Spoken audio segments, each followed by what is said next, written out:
In Luke chapter 15, the story of the prodigal son.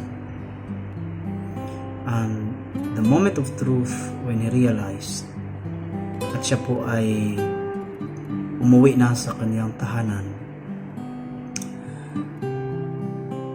it's amazing to know that the father always looking,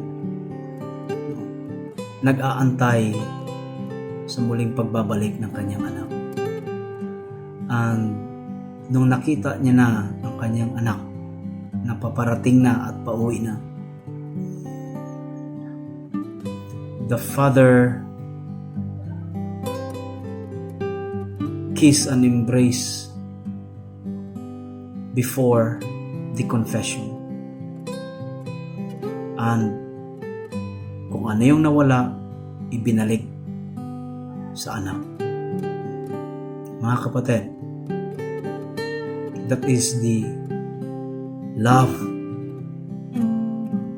of the Father.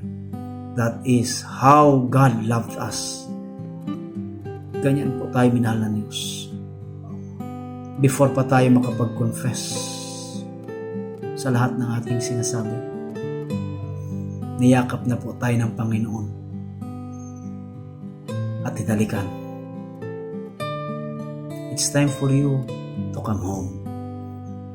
It's time for you to come home. Balik ka na po kay Lord. God is waiting